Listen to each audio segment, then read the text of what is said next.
오늘 본문의 말씀은 우리 성도님들께서 다 잘 아시는 말씀입니다.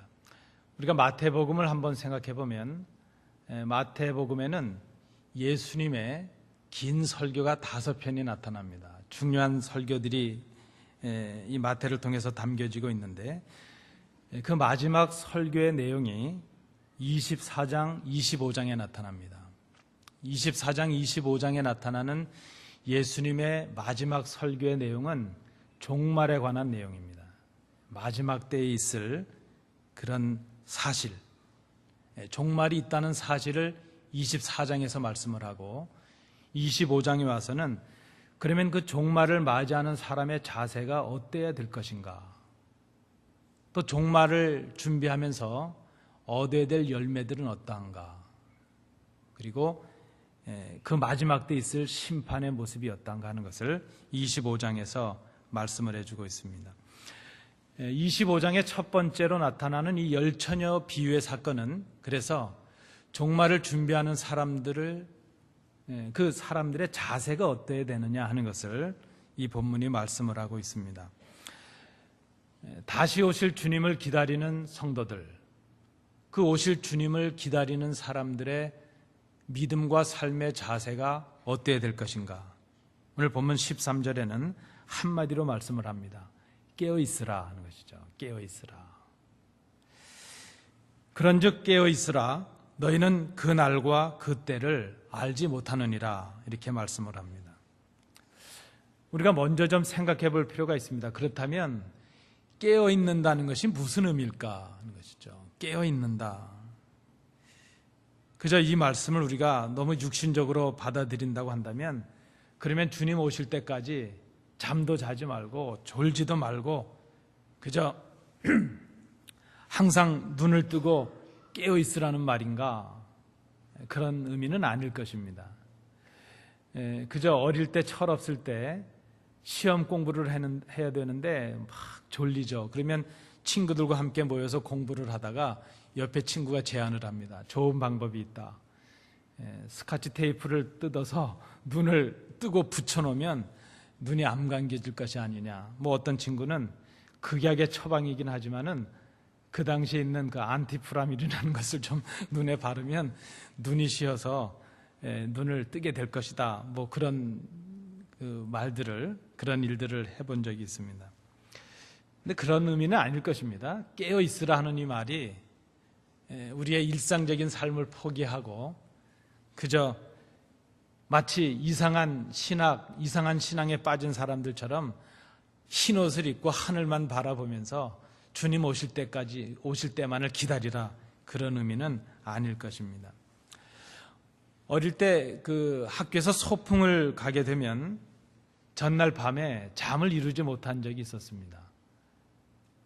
그저 소풍을 간다는 것 때문에 마음이 설레서 그런 것도 있고, 이상하게도 왜 그런지 소풍 가는 날이 정해지면 꼭 그날 비가 오거든요. 자주.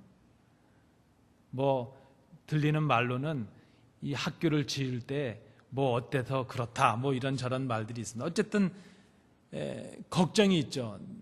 내일 아침에 소풍 가야 되는데 비가 오면 아마 소풍 간다고 학교를 가도 선생님들이 수업을 한다 그럴 텐데 어떡할까, 이런저런 걱정에 잠을 이루지 못했던 그런 적이 있습니다. 근데 여러분, 소풍을 가는 것이 신난다고 해서 밤을 샐 수는 없는 거 아니겠습니까? 잠은 자야죠. 또 날씨가 어떤가 걱정이 된다고 해서 소풍 가야 될 그 준비를 하지 않을 수는 없습니다. 날씨에 따라서는 수업 준비를 할 수도 있고, 날씨에 따라서는 그저 소풍을 가야 될 수도 있죠. 미국에 오니까 그거 하나 참 편하더라고요. 이 뉴저지도 눈이 많이 오는데 눈이 오게 되면 아이들이 학교 가기 전에 TV나 혹은 그 전화 메시지로 오늘은 어떻게 수업을 할지 안 할지, 반만 수업을 할지 딜레이 수업을 할지 그걸 미리 알려주니까 참 편합니다. 그런데 그때는 그런 게 없으니까 일단 학교를 갔다가 비가 와서 수업을 한다 그러면 말이 수업이지 싸왔던 김밥을 그저 먹으면서 오전 내내 쉬다가 집으로 오던 그런 경험도 있습니다. 여러분, 날이 맑든 비가 오든 어쨌든 준비는 해야 되지 않겠습니까? 왜 준비를 해야 될까요? 알지 못하기 때문입니다.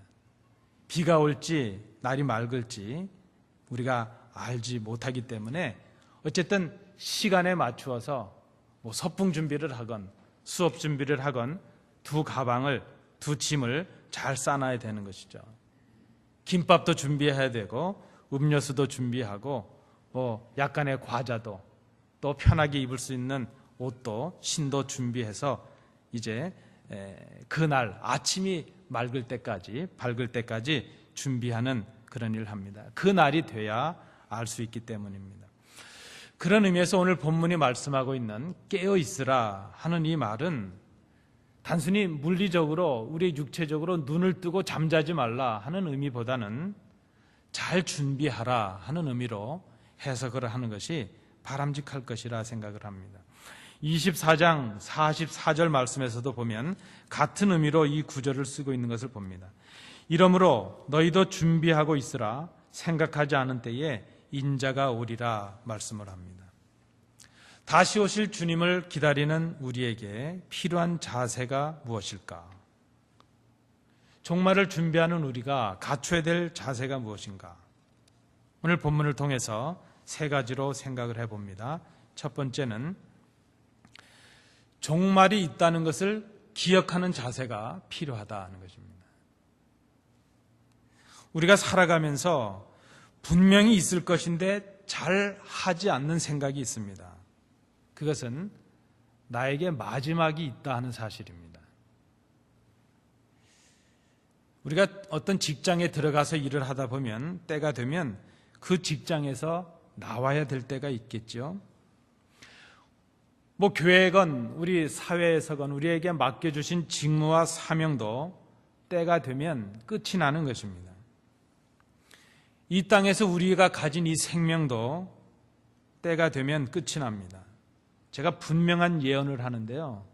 여기 계신 모든 분들은 죽습니다. 저를 포함해서. 우리 모두는 다 마지막에 이 땅에서 죽음을 맞이하게 될 것입니다. 마찬가지로 이 땅에 마지막이 있고 그 마지막 때에 주님께서 다시 오셔서 죄인들을 심판하실 날이 반드시 있다 하는 이 마지막 종말에 대한 생각을 우리가 분명히 할 필요가 있다는 것입니다. 그런 의미에서 우리는 시한부의 삶을 살아가는 사람들이라 말할 수 있습니다. 우리의 생명이 정해져 있고 우리의 사명이 정해져 있고 우리의 마지막이 정해져 있는 그런 삶을 살아가는 시한부 인생이라는 것입니다. 여러분 그런 경험이 있으시죠? 가족 중에서나 뭐 저도 그런 경험을 얼마 전에 했는데 의사로부터 아버님의 생명이 얼마 남지 않았습니다. 뭐 길면 한 달, 뭐 짧으면 뭐 얼마입니다. 이런 그 시한부의 어떤 선고를 받게 될 때 우리가 가진 생각이 어떠하겠습니까? 그저 늘 지나쳤던 우리의 일상이 얼마나 간절해지고 소중한 삶이 되고 그리고 남아있는 그 시간들을 어떻게 하면 의미 있게 보낼 수 있을 것인가? 그리고 그 마지막을 우리가 어떻게 준비할 것인가? 그런 생각을 우리가 하지 않겠는가 하는 것이죠. 여러분 잘 태어나는 것 중요하고 잘 오는 것 중요하지만 잘 가는 것 중요하고 잘 죽는 것 중요하지 않겠습니까? 우리가 죽음을 앞두고 있고 마지막을 앞두고 있는 사람들이라면 그 마지막을 향하여 어떻게 준비할 것인가? 잘 준비하는 것이 중요하죠. 오늘 본문에도 보시면 장가를 오는 그 신랑을 맞으러 나간 10처녀가 있습니다. 그 10처녀들은 신랑이 곧 올 것이라 생각을 하고 등을 준비하고 기다렸습니다. 그런데 신랑이 늦어집니다. 늦어지는 것은 안 오는 것은 아닙니다. 오긴 오는데 늦어집니다. 예수님 당시에도 보면 예수님을 믿는 사람들, 십자가에 죽으셨던 예수님이 부활하시고 승천하심을 목격했던 그 사람들은 예수님께서 가심에서 주셨던 약속대로 내가 곧 다시 올 것이라는 약속을 철석같이 믿었습니다. 아니, 자기들이 살아있는 동안에 예수님께서 오시는 것을 경험하게 될 것이라 그렇게 생각을 했습니다. 그런데 한 달이 가고 두 달이 가고 1년이 가고 2년이 가고 많은 사람들이 자기들과 함께 그 신앙으로 기다리던 사람들이 이 땅을 떠나가고 있는데 주님께서 오시지 않습니다. 주님이 오심이 늦어지게 되니까 그들은 의심에 빠지게 되었고 신앙을 포기하게 되었습니다. 그런 일들이 생겼다는 것입니다. 오늘 이 시대를 살아가는 우리 믿는 자들의 모습을 정직하게 돌아볼 필요가 있습니다. 우리의 믿음과 우리의 삶 속에 주님께서 다시 오신다는 그 재림신앙, 종말신앙에 대한 그 고백, 그 기억이 분명한가 하는 것이죠. 그저 부족한 제가 소견해 볼 때도 많은 분들이 예수님께서 다시 오신다는 것을 그렇게 중요하게 생각하지 않고 살아가고 신앙생활을 하고 있는 것처럼 보여집니다. 우리가 오늘 이 시간, 이 말씀 앞에서 우리의 신앙이 주님을 기다리지 못하는 종말론적인 신앙을 갖추지 못하고 있다면 그 이유가 무엇일까? 정직하게 고백을 한다면 주님께서 다시 오신다는 그 종말의 사실, 오신다는 그 약속의 말씀을 믿지 않는다는 것입니다. 기억하지 않는다는 것입니다. 우리의 삶에, 우리의 신앙의 많은 부분에 주님께서 다시 오셔서 이 땅을, 죄인들을 심판하신다는 그 말씀을 기억하지 않고 있다는 것입니다. 예수님께서 성령으로 잉태하셔서 마리아에게 나시고 본디오 빌라도에게 고난을 받으시고 십자가에 죽으시고 장사한 지 사흘 만에 죽은 자 가운데서 다시 살아나셨다는 우리 믿음의 고백, 우리의 신앙의 완성은 그 사실을 믿는 우리의 고백으로 완성되는 것이 아니라 우리의 고백 가운데 다시 오셔서 하늘에 오르사 전능하신 하나님 우편에 앉아 계셨던 그 주님께서 이제 산자와 죽은 자를 심판하시기 위해서 다시 오심으로 우리의 신앙도 완성이 될 수 있다는 것입니다. 우리의 소망, 주님이 다시 오실 것이라는 것을 기다리는 소망도 주님이 오셔야 완성이 됩니다. 주님을 믿는 우리의 믿음도 주님이 오실 때 완성이 됩니다. 우리의 사랑도, 우리의 모든 봉사도 우리의 고백으로 완성되는 것이 아니라 주님께서 오셔서 우리에게 허락해 주실 그 새 하나님의 나라, 그 완성을 통해서 우리의 신앙이 완성될 수 있다는 것을 생각해야 됩니다. 여러분, 이 아침에 기억하십시오. 마지막이 있습니다. 우리 인생에도 마지막이 있고 우리 신앙에도 마지막이 있고 이 땅, 이 세계의 역사도 마지막이 있습니다. 그 마지막 때문에 우리가 예수님을 믿습니다. 우리에게 마지막이 있음을 기억하는 것, 그것이 깨어있는 사람의 자세입니다. 다시 오실 주님을 기다리고 준비하는 사람, 그 무엇보다도 종말이 있다는 사실을 우리의 신앙 속에서 분명하고 구체적으로 고백할 수 있어야 될 것입니다. 두 번째, 오늘 본문을 통해서 우리가 또 생각하고자 하는 것은 준비는 해야 되는데, 항상 준비해야 되는데 왜 항상 준비해야 되는가 하면 모르기 때문이라는 것입니다. 언제인지 모르기에 항상 준비해야 된다는 것입니다. 오늘 본문 말씀을 보시면 오늘 본문이 말씀하고 있는 미련한 5 처녀들과 슬기 있는 5 처녀들이 있습니다. 5 처녀들은 미련하다는 취급을 받았고 5 처녀들은 슬기롭다는 그런 칭함을 받았는데 그 기준이 무엇일까요? 10 처녀 모두가 다 부족함과 연약함이 있었습니다. 그들은 기다리던 신랑이 늦어지게 되니까 모두 졸았습니다. 그리고 모두 잠들었습니다. 우리가 생각할 때는 지혜로운 그 5 처녀는 잠도 안 자고 졸지도 않고 신랑을 기다렸던 것 같고 미련한 처녀들은 그저 졸다가 시간을 빼앗긴 것 같지만 오늘 본문을 잘 보시면 10 처녀가 다 부족했습니다. 10 처녀 다 졸았고 열처녀 다 잠들어 버리고 말았습니다.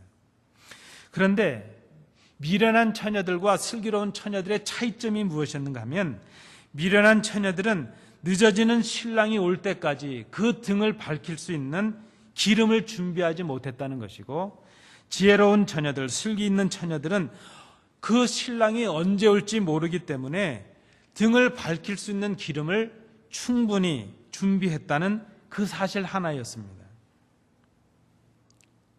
정해진 때에 신랑이 온다면 어려움이 없었을 것입니다.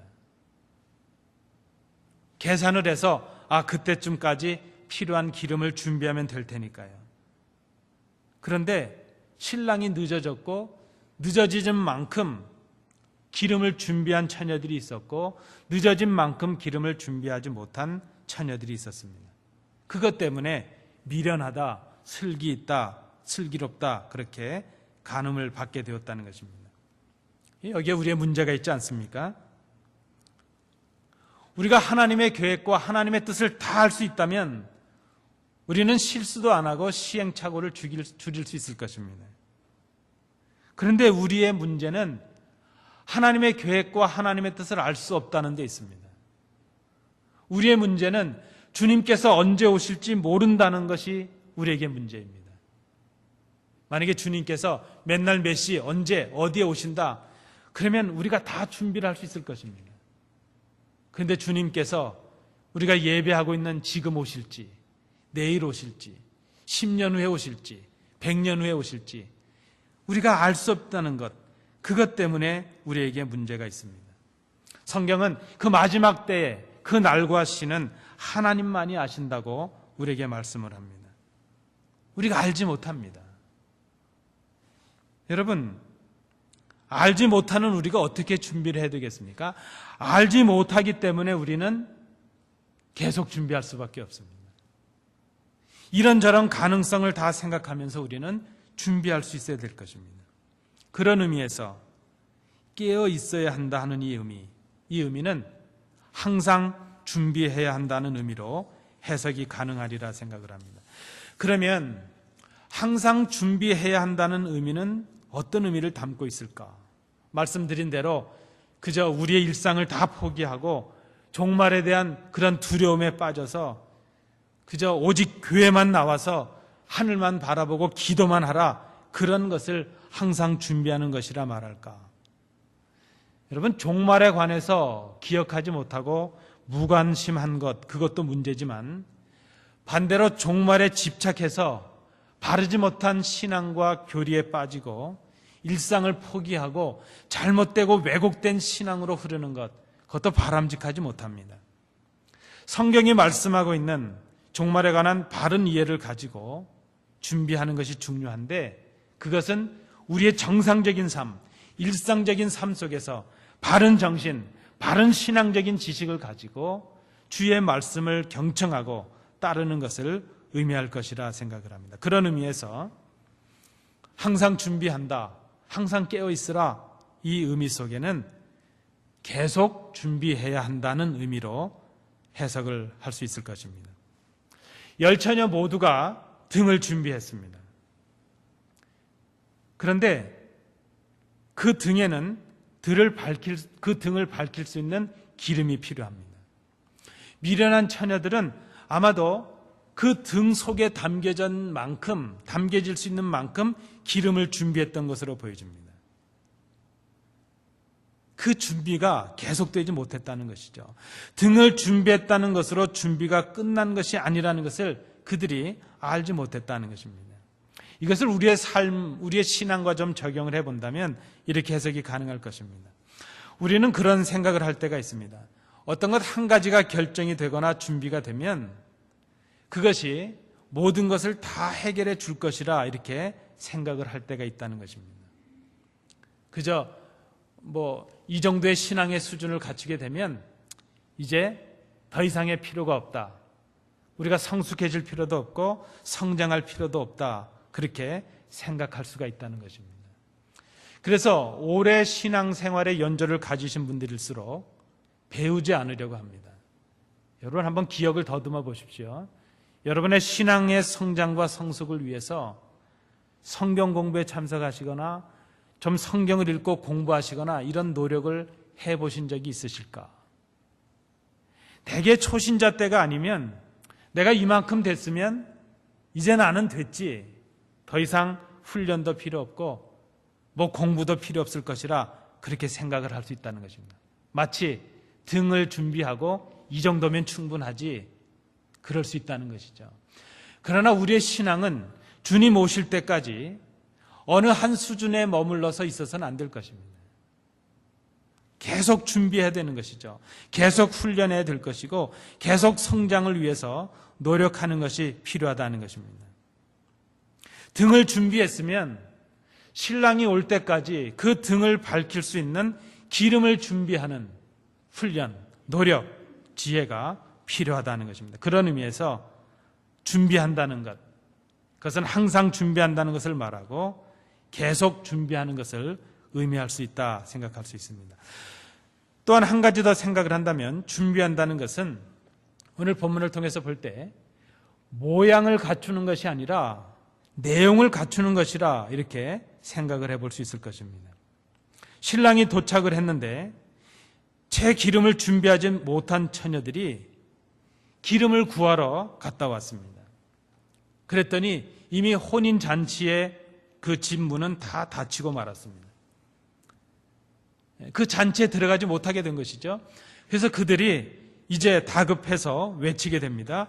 주여 주여 우리에게 열어주소서. 그때 신랑이 말합니다. 내가 너희를 알지 못하노라. 얼마나 매정한 말인지 모릅니다. 저는 이 본문을 묵상하다가 가슴이 철렁하더라고요. 마태복음 7장 21절에서도 주님 이렇게 말씀하십니다. 나더러 주여 주여 하는 자마다 다 천국에 들어갈 것이 아니요 다만 하늘에 계신 내 아버지의 뜻대로 행하는 자라야 들어가리라. 어떤 교회 다니냐, 얼마나 교회 다녔냐, 어떤 직분을 가졌느냐, 믿는 자로서 어떤 모양을 갖추고 있었느냐, 그거 중요한 것 아니라는 것입니다. 등을 준비했느냐, 그거 중요하지 않습니다. 그 등에 불을 밝힐 수 있는 기름을 준비했느냐, 그것이 중요하다는 것입니다. 진짜 중요한 것은 오늘 기름으로 상징되는 주님께서 인정하시는 믿음의 열매, 믿는 자로서의 열매가 드러나고 있느냐 아니냐 하는 것입니다. 주님 오실 때까지 믿는 자로서 그 주님의 뜻을 이루기 위해서 우리의 삶으로 아름다운 열매를 맺어 드린 것이, 그 열매의 모습들이 우리 속에 있느냐 하는 것이죠. 믿는다는 고백도 있고 모양도 있는데 믿음의 능력을 전혀 발휘하지 못하는 행함이 없는 그런 믿음이 아니라 믿는 자답게 살아가는, 주님 기뻐하실 만한 삶을 보여줄 수 있는 그런 열매가 우리 가운데 있느냐 하는 것입니다. 이것은 내가 하는 것이고 하나님께서 하시는 것입니다. 보여지는 것 말고, 겉으로 드러난 것 말고 우리의 중심이 하나님께서 인정하실 만한 그런 아름다운 열매를 맺고 있느냐, 신랑 되신 주님을 기다리는 그 기름을 준비했느냐 하는 것입니다. 그것이 항상 준비하는 것이라 이렇게 말할 수 있을 것입니다. 이제 마지막 세 번째로 생각을 합니다. 깨어 있어서 준비한다는 것에 오늘 본문을 통해 우리가 또 생각하는 의미가 무엇일까? 저는 마지막을 이렇게 정리를 해보았습니다. 이것은 저를 한번 따라해 주실까요? 내 준비는 내가 해야 된다. 이게 무슨 의미의 말씀인가 하면요, 신랑이 도착을 했습니다. 그래서 아마 신랑과 함께 오는 사람들이 외쳤겠죠. 신랑이 왔다, 신랑을 맞이하라 소리를 외쳤겠죠. 그 신랑이 왔다는 외치는 소리를 듣고 졸고 자고 있었던 열 처녀들이 다 일어나서 등을 준비합니다. 그런데 우리가 본문을 통해 알고 있는 대로 어떤 처녀들이 가진 등에는 그 등 기름만 준비했기 때문에 기름이 떨어져 갑니다. 기름이 떨어져 간다는 것은 불이 꺼져 간다는 의미가 있죠. 다급해진 그들이 이제 불이 갈랑갈랑 이제 꺼져 가려고 하니까 기름을 준비하고 있는 그 다른 처녀들에게 부탁을 합니다. 우리 등불이 꺼져가고 있으니 너희 기름을 좀 나눠달라. 그 신랑을 맞이하기 위해서 얼마나 오랜 시간을 같이 기다렸습니까? 좀 의리 있게 말이죠. 그래, 내 기름을 나눠줄게. 이렇게 하면 좋겠는데 오늘 본문은 참으로 야박합니다. 이것은 도덕적이고 윤리적인 면에서 해석할 것이 아니라 하나님 나라의 관점에서 이 본문을 해석해야 될 것입니다. 그들이 이렇게 말합니다. 우리와 너희가 쓰기에 다 부족할까 하노니 차라리 파는 자들에게 가서 너희 쓸 것을 사라. 그렇게 말합니다. 여러분, 큰 교회들이 있습니다. 소위 능력 있는 교회들이 있습니다. 재정적인 능력도 많아서 세계 만방에 선교를 하고 사회와 지역의 봉사도 많이 하고 큰 재정이 들어갈 수 있는 프로그램들도 그저 어려움 없이 잘 기획해서 잘 수행하는 그런 교회들이 있습니다. 그런 교회의 예배들을 보면 어쩌면 우리가 바라고 희망하는 것일 수도 있죠. 우리 교회 전체 인원보다도 많은 수백 명의 찬양대원들이 찬양을 하기도 하고 또 온갖 악기로 이제 악기를 갖춘 오케스트라가 연주하면서 파이프 오르간을 이제 준비해서 하나님 앞에 웅장하게 찬양을 드리고 신금을 울리는 그리고 시원케 하는 설교도 있고 수준 있는 교제도 나누는 정말 우리가 꿈꾸는 그런 교회들의 모습이 있습니다. 저는 지금 그런 교회들이 잘못되었다 이렇게 부정적으로 말씀을 드리려고 하는 것이 아닙니다. 그런 교회는 그런 교회대로 하나님께 영광이 되고 또 많은 성도들에게 은혜를 끼칠 것이라 생각을 합니다. 근데 제가 지금 드리려고 하는 말씀은 그것입니다. 그런 교회 다니면 왠지 우리의 믿음도 그러한 교회 능력만큼이나 성장했고 성숙하고 있다고 스스로 위로하고 스스로 생각할 수 있다는 그것입니다. 그런데 여러분 우리가 기억해야 될 것입니다. 그런 부흥하고 성장한 교회 다닌다고 해서 내 신앙과 내 삶도 그 교회에 걸맞게 그렇게 자연스럽게 저절로 성장하고 성숙할 것이라 그렇게 생각한다면 그것은 아주 잘못된 생각이라는 것입니다. 그런 교회 다닌다고 해도 개인의 믿음과 개인의 성장, 개인의 성숙은 철저하게 자기 자신, 개인의 몫이라는 것을 우리가 기억할 필요가 있다는 것입니다. 반대의 경우도 있습니다. 저희 신학교 은사님의 간증을 소개해 드립니다. 그 교수님은 제주도라는 섬에서 태어나셔서 그곳에서 대학까지 공부를 하셨습니다. 물론 신학은 서울에 이제 오셔서 공부를 하셨죠. 그 교회에서 모태신앙으로 그저 한 교회를 계속해서 섬기셨습니다. 그런데 어릴 때부터 그분이 보고 자라신 것은 무엇인가 하면 교회가 편이 갈려서 치고받고 싸우는 모습이었다고 합니다. 그저 어릴 때 교회 가서 보면 그 자그마한 시골 교회에서 그저 교회 어른들이 이 싸우는 모습이 말로 싸우는 정도가 아니고요. 치고받고 싸운다고. 무슨 교회가 격투기 장소도 아닌데 그저 맨날 보여지는 모습이 치고받고 싸우는 그런 모습을 봤다는 것입니다. 그런데 그 교수님이 그런 모습을 보시면서 그런 생각을 하셨답니다. 나는 저렇게 예수 믿지 말아야지. 오히려 뭔 교회가 이래 이렇게 생각을 하지 못한 것은 그 교회 말고 다른 교회 갈 줄을 몰랐기 때문에 부모님이 다니셨던 교회니까 그 교회를 다니긴 다녀야 되니까 그런데 그런 모습을 보시면서 늘 자신의 신앙을 돌아보고 마음을 다잡았다 이렇게 간증을 하십니다. 그러면서 하시는 말씀이 그것입니다. 싸우는 교회에 있어도 은혜 받을 사람은 받는다. 부흥하는 교회에 있다고 다 우리의 신앙이 부흥하는 것이 아니라는 것입니다. 그 목사님은 그런 교회에서 자라셨는데 한국에서도 손꼽히는 신학자가 되셨고 영성 지도자가 되셨습니다. 매일 치고받고 싸우는 교회에서도 자신의 신앙을 지키고 성장시키는 사람이 있을 수 있다는 것입니다. 여러분, 신앙은 개인의 문제일 수 있습니다. 특별히 구원에 관한 문제는 그렇습니다. 저 사람의 신앙은 저 사람만 구원하는 데 관련이 있습니다. 내 구원은 내 신앙의 문제라는 것입니다.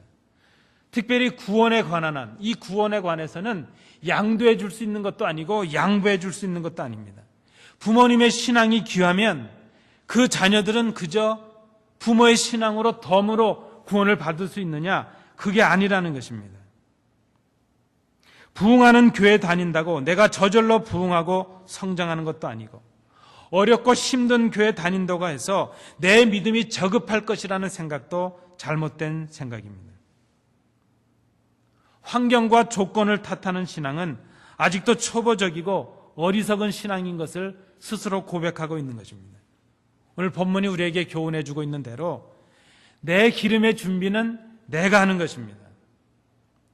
누군가의 도움을 받을 수는 있고 안내는 받을 수 있고 그저 그렇게 편의는 받을 수 있을지라도 구체적으로 내 구원을 위한 내 신앙은 나의 몫입니다.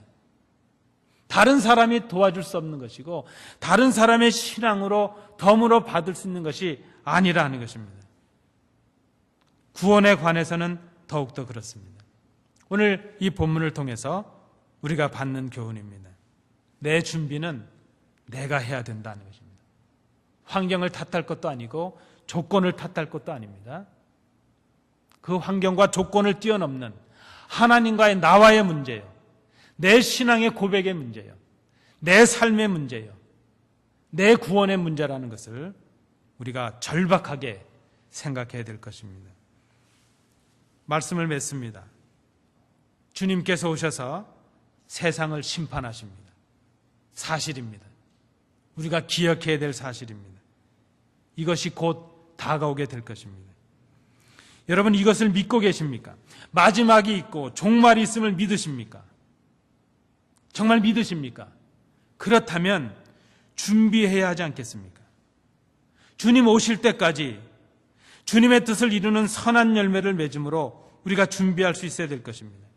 언제 오실지 모르기 때문에 우리는 계속 준비해야 되고 항상 준비할 수밖에 없습니다. 다른 사람이 내 준비를 대신 해줄 수 없다는 것, 내 준비는 내가 해야 된다는 것, 이것을 우리가 깨달아야 될 것입니다. 그것이 바로 깨어 있으라 하는 것이죠.